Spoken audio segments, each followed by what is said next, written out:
আলহামদুলিল্লাহ আলহামদুলিল্লাহ আলহামদুলিল্লাহ। হাজারো ছেলেদের ক্রাশ, হাজারো ছেলেদের স্বপ্নের বাইক R15M ফাইনালি নিয়ে নিলাম। আর কোথা থেকে নিয়েছে এবং কত টাকা দাম পড়েছে আর কিসের উপর জিত করে হঠাৎ এই বাইক কিনা, সম্পূর্ণই জানতে পারবেন আজকের এই ব্লগে। পরিশ্রম কখনো বৃথা যায় না।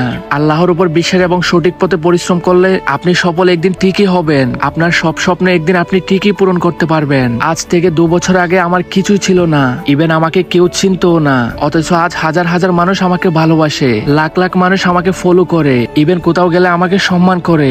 আজ আমার এই অর্জন, আজ আমার এত মানুষের ভালোবাসা, তার একটাই কারণ আমি অনেক পরিশ্রম করেছি এবং আল্লাহর উপর বিশ্বাস রেখে সৎভাবেই কাজ করে গিয়েছি।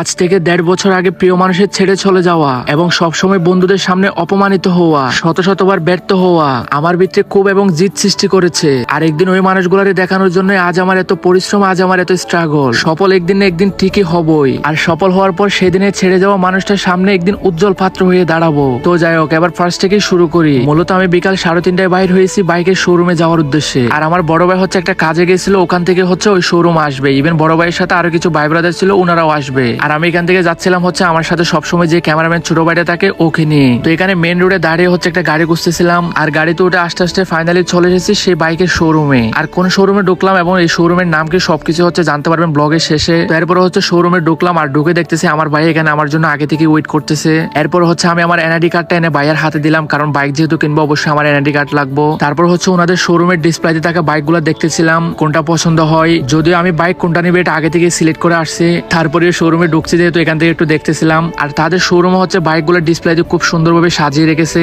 এবং শুধু তাদের এই একটা শোরুম না, উপরে দোতলায় হচ্ছে আরেকটা শোরুম আছে। মূলত আমি এসেছি হচ্ছে R15M নেওয়ার জন্য, কিন্তু যাওয়ার পরে কেন জানি এই বাইকটা দেখার পর হচ্ছে আমার এটার প্রতি চোখ ঢুকে পড়ছে। তারপরে হচ্ছে শখ করে এটার উপরে উঠে এটার উপরে দেখতেছি আর ক্যামেরাম্যান বললাম সুন্দর করে একটা ভিডিও নে। মূলত আজকে আমরা বাইক নিব হচ্ছে এইটা, আর এটাই নাকি হাজারো ছেলেদের স্বপ্ন, হাজারো ছেলেদের ক্রাশ। তো বাইকটা বাইর করার সাথে সাথে হচ্ছে সবার ফার্স্ট আমি বাইকের উপরে উঠলাম আর ওটা হচ্ছে একটু বাপ নিচ্ছিলাম, দেখতেছি কেমন লাগতেছে না লাগতেছে। আর R15 যেহেতু অবশ্যই আমাকে মানাবে, আপনারা বলেন আর না বলেন, কারণ আমি একটু লম্বা আর R15 এর লম্বা মানুষ একটু বেশি মানাই। তারপরে কিছুক্ষণ বাইকে বসার পরে এরপর আমরা হচ্ছে এখানে বসে বাইক বিক্রেতাদের সাথে কথা বলছিলাম। আর সাথে হচ্ছে আমার বড় ভাই বসে আছে আর ভাইয়া হচ্ছে এখান থেকে ওনার সাথে কথা বলতেছে যে বাইকের দাম কত বা কিভাবে কিভাবে সবকিছু হচ্ছে জিজ্ঞেস করতেছে ওনার থেকে। আর ভাইয়া যেহেতু আসছে তাই এমন ভাবে আমি আর কথা বলতেছি না, ভাইয়াই বলতেছে। আমি বলি ভাইয়াই বলে সবকিছু ভাইয়াই ঠিক করুক। আর গাইস ব্লগের মধ্যখানে একটা কথা বলেই দিই, যদি আমাকে জিজ্ঞেস করা হয় আমার এত দূর আসার পেছনে সবচেয়ে বেশি সাপোর্ট কে দিয়েছে বলে, তাহলে আমি বলবো আমার ভাইয়া। মানে বলতে গেলে আমার ভাইয়ার জন্য হচ্ছে আজ আমি এত দূর আসতে পেরেছি। আমি যতবারই ব্যর্থ হয়ে পড়ি, আমি যতবারই খারাপ সময়ের মধ্যে থাকি, আমার ভাইয়াই হচ্ছে আমার সাপোর্ট দেয়, বলে তুই কারো কথায় কান দিস না, চালিয়ে যা, শেষটা ভালো কিছু হবে ইনশাল্লাহ। আর ভাইয়ার এই কথাটা হচ্ছে আমাকে একটা এক্সট্রা শক্তি দেয়। আর মধ্যখানে হচ্ছে আমার আরেক বড় ভাইয়া বসে আছে, মানে আমার ভাইয়ার ফ্রেন্ড। তো বাইকের দাম এবং সবকিছু হচ্ছে মোটামুটি ঠিকঠাক হয়ে গেছে।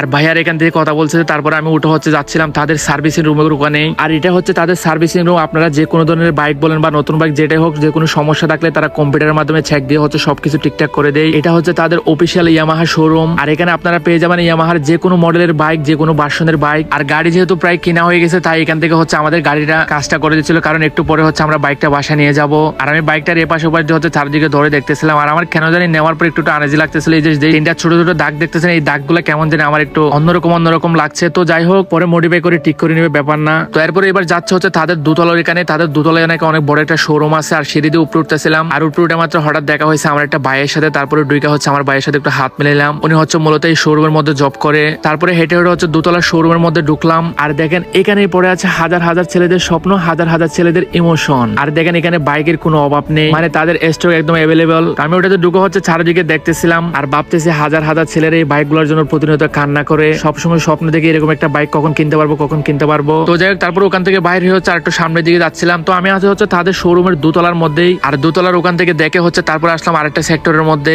আর এখানে এসেও দেখেন তাদের অনেক অনেক অফিসিয়াল বাইক সবগুলাই আছে এখানে। এই যে দেখেন এখানেও ডিসপ্লেতে বাইক সাজিয়ে রাখতে, আর এই সাইডে হচ্ছে সাজিয়ে রাখছে। আর শুধু বাইক না, তাদের শোরুমে হচ্ছে সুন্দর সুন্দর আপনারা অফিসিয়াল হেলমেটও পেয়ে যাবেন। আর আমি হচ্ছে এখান থেকে হেলমেট দেখতেছিলাম। আর আমার বাইকের সাথে মিলিয়ে হচ্ছে হেলমেট নিতে হবে, তো আমার বাইকের সাথে মিলানো এরকম হেলমেট এখানে নাই, তারপরে দেখতেছিলাম। তো তারপর তাদের এই রুমের মধ্যে হচ্ছে একটা বসার সিট পাইছি, তারপরে সিটে বসে হচ্ছে আমি চারিদিকে দেখতেছিলাম। তারপর হচ্ছে দোতলা থেকে নেমে গেছে আর এখান থেকে হচ্ছে আমার ভাইয়া সবকিছু ঠিকঠাক করে ফেলছে। তো এবার দামের কথায় আসে, মূলত আমাদের এই বাইকটির দাম পড়েছে হচ্ছে 6,75,000। আর বাইকের কাগজ এবং এদিক ওদিক বিভিন্ন সবকিছু মিলিয়ে হচ্ছে প্রায় 7,05,000 পর্যন্ত গেছে। তো আপনারা যারা বাইক নেন বা বাইক নিয়ে চলাফেরা করেন তারা অবশ্যই জানবেন বর্তমানে R15M এর দাম কত পড়ে। তো আমরা কিছু টাকা হচ্ছে ক্যাশ নিয়ে গেছি, তারপর আর কিছু টাকা হচ্ছে কার্ডের মাধ্যমে দিচ্ছি, আর অল্প কিছু টাকা হচ্ছে কার্ডের লিমিট শেষ হয়ে গেছে যার কারণে চেকের মাধ্যমে দিচ্ছিলাম। তারপর হচ্ছে আমি চেকটা সুন্দর করে ক্যামেরায় দেখা হচ্ছে ওনাকে দিচ্ছিলাম। আর বাইকের টাকাগুলো দেওয়ার সময় কেমন কেমন জানি লাগতেছিল, পরিশ্রমের টাকা, অনেক কষ্টের টাকা, এক নিমিষে সবগুলো অন্যজনকে দিয়ে ফেলতে হচ্ছে। তো যাই হোক, শখ যেহেতু পূরণ করতে চাইছে, টাকার দিকে তাকালে হবে না, জীবন ক্ষণস্থায়ী, যে কোনো সময় ডাকে সাড়া দিয়ে চলে যেতে হবে,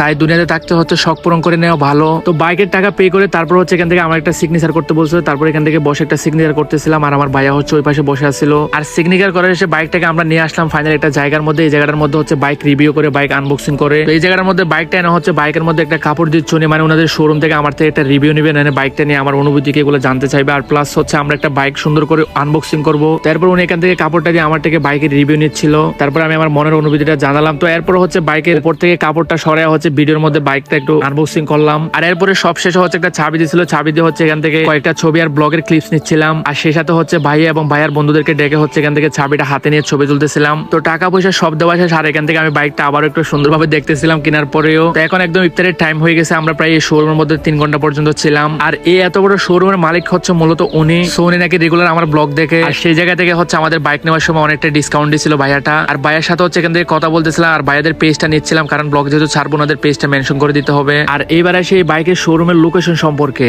মূলত এই বাইকের শোরুমটা হচ্ছে আমাদের কক্সবাজার জেলায়। তো আপনারা তো অনেকেই জানেন না, আমাদের কক্সবাজার জেলায় বর্তমানে ইয়ামাহা অফিসিয়াল শোরুম রয়েছে। মানে অনেকে দেখা যায় বাইক কেনার জন্য চট্টগ্রাম বা ঢাকা চলে যায়, কিন্তু না, বর্তমানে আমাদের কক্সবাজার থেকে হচ্ছে আপনারা ইয়ামাহার অফিসিয়াল শোরুম থেকে বাইক কিনতে পারবেন। আর এই বাইকের শোরুমের লোকেশন হচ্ছে কক্সবাজার টার্মিনাল একটু ক্রস করেই এই সৌদি কাউন্টারের অপোজিট পাশে এই মাহিন মোটর। মানে আপনারা টার্মিনাল থেকে গাড়িতে উঠে হচ্ছে কক্সবাজার কলাতলির দিকে যান, আর টার্মিনাল থেকে একটুখানি এসে হচ্ছে এই সৌদিয়া কাউন্টার। আর এই সৌদিয়া কাউন্টারের একটু অপোজিট পাশে হচ্ছে এই ইয়ামাহার অফিসিয়াল শোরুম। তো আপনারা যারা ইয়ামাহার বিভিন্ন মডেলের বাইক কিনতে চান, তাহলে অবশ্যই কক্সবাজারের এই ইয়ামাহা অফিসিয়াল শোরুমে আসতে পারেন। আর তাদের শোরুমের ভিতরে তো আমি সবকিছু দেখিয়েছি ব্লগের ভিতরেই, বলতে গেলে তাদের শোরুমটা অনেক সুন্দরভাবে গুছালো। তো আপনারা অবশ্যই যাবেন এবং আপনাদের পছন্দের বাইক কিনবেন। আর যদি আমার ব্লগ দেখে যদি আপনারা যান, তাহলে আপনাদের জন্য অবশ্যই ডিসকাউন্ট থাকবে। আর এই বিষয়ে শোরুমের মালিকের সাথে আমার কথা হয়েছে, তো অবশ্যই আপনারা যাবেন আর আপনাদের পছন্দের বাইকগুলো কিনে নেবেন। তো এখন বাইক নিয়ে হচ্ছে আমরা বাসায় চলে যাব। আর গাইস, আপনারা হয়তো ভাবতে পারেন এই বাইকটা আমার কাছে অনেক অনেক কিছু, বিষয়টা মোটেই এমন না। এই বাইকটা জাস্ট একটা শখ। আমার জীবনের অনেক বড় একটা লক্ষ্য আছে, যে আমি জীবনে অনেক অনেক পরিশ্রম করব এবং একদিন সফল হয়ে সেদিনে ছেড়ে যাওয়া মানুষটার সামনে গিয়ে আমি দাঁড়াবো। আর এই জিনিসটা আমি আমার আল্লাহর সাথে প্রতিজ্ঞা করেছি, আর ইনশাল্লাহ এটা আমি করে ছাড়বো। তো যাই হোক, আজকের মতো এতটুকু, দেখা হচ্ছে নেক্সট কোনো ব্লগে। আর এই পর্যন্ত সবাই ভালো থাকবেন, সুস্থ থাকবেন, আর আমার জন্য দোয়া করবেন। আল্লাহ হাফেজ।